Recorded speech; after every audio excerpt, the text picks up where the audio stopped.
my name's Sophie Watson and I help corporate and entrepreneurial women to reduce and eliminate stress and anxiety within 24 hours to 40 days of working with them. Here are a few tips for you. So I've got some tips for you this week, and the subject is on self-belief. Now, a lot of people stop themselves from doing things that they really, really would love to do simply because they don't have enough belief in themselves. Yeah, we can have people that are around us that are supportive, but at the end of the day, it's actually how we feel about ourselves that really matters.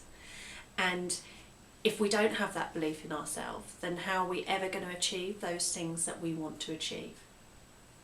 So I'll give you an example of something that happened to me when I was at school.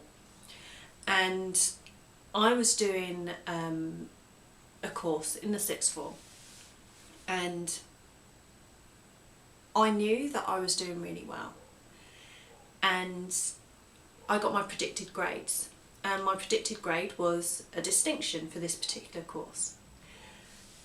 And I had one teacher that I didn't particularly get on with, but she taught the class that I was taking, and we were just having this discussion one day, and I said to her, I've actually been predicted a distinction for this course. And she went, I shouldn't have thought so, Sophie. And do you know what? I didn't listen to her. I heard that and I thought, I'm not listening to you because I know that I can do this. I had that belief in myself that I could do it.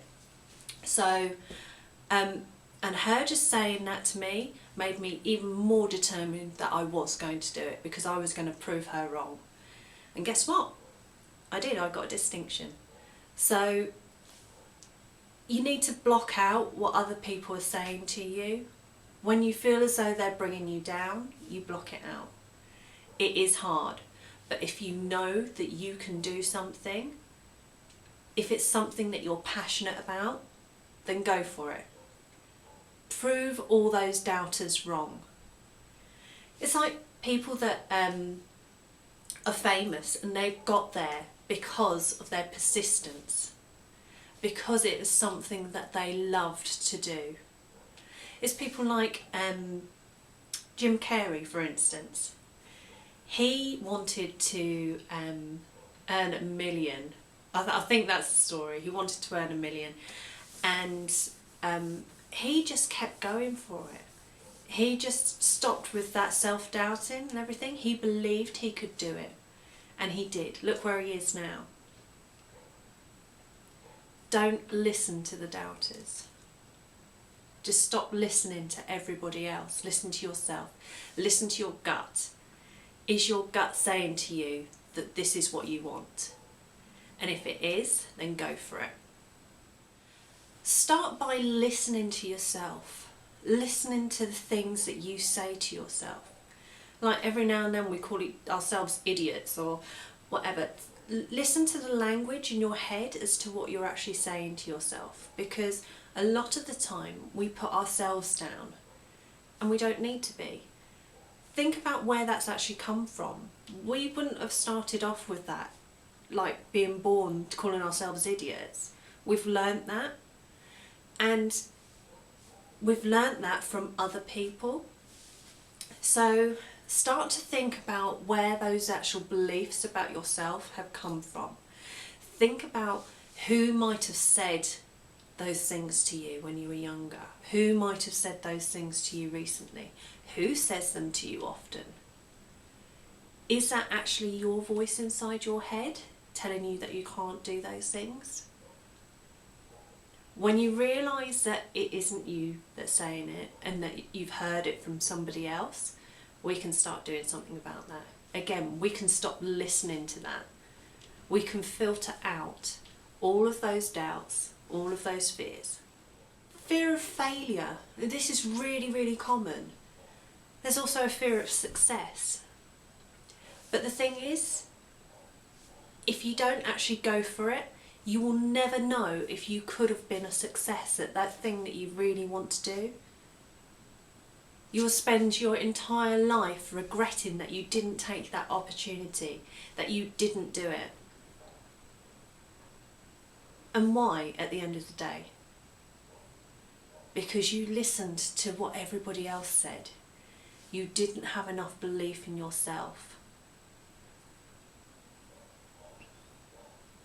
We need to take 100% responsibility for our own feelings and our own actions. Just because somebody else has said that maybe, oh, we shouldn't do that, doesn't mean that we should follow what they think. It's what we think that matters at the end of the day, as individuals.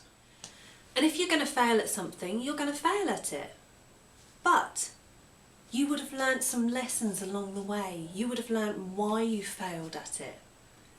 It's like when you're learning to ride a bike when you're a kid. You're going to fall off a few times before you get it right, before you can actually get on that bike and just keep riding. You're going to have those knocks. But unless you have those knocks, you're not going to learn. Don't see everything when you fail as being a negative. There is a positive within it, because it's there for us to learn from and improve on. So when we're riding a bike, we fall off, but we get back up and we try again. And what's the result at the end of it? We actually have that freedom. We can ride wherever we want to go. We've got that freedom at the end of it. So just visualise what you want at the end of it, what that life will actually be like. Once you've achieved that goal, once you've embraced that success, and you've stopped listening to all the doubters. Another thing you can start doing is spending more time with people who inspire you. Find out how they got to where they wanted to be. Find out what motivates them. Find out what drives them. Where do they get their self-belief from? Because I bet you they've had so many people that have doubted them in the past, but they have wanted it so badly that they have carried on. They have stopped listening to all those people. They've found people that inspire them. They talk to the people that inspire them and found out what inspired them. So block out those doubters. A really good thing to do every morning is to visualise yourself actually with that success. So visualise yourself doing those things that you want to do. Imagine the best possible version of yourself doing those things. Because the more you actually visualise it, the more you actually get it ingrained into your head, the more belief you're going to have in yourself, and the easier it's going to be for all those things to start happening. I hope this has been of help to you. If it has, then just message me, let me know how you're getting on. If you would like any extra help, then just message me again or sign up for a free session with me, which can be either in person or via Skype. You just need to go along to my website, which is www.sophiewatson-therapy.com, and sign up for a free session. And either myself or my diary manager Rachel will get back to you and we'll get you booked in. So I hope again this has been of help to you, and stop listening to those doubters. I hope those tips were helpful. If you would like more help, then please click on the link below, which is my website, www.sophiewatson-therapy.com. By visiting the website, you can actually register for a free session with myself. Now that can be in person or via Skype. What you need to do is just click on the link and get in contact with me, and we will get you booked in.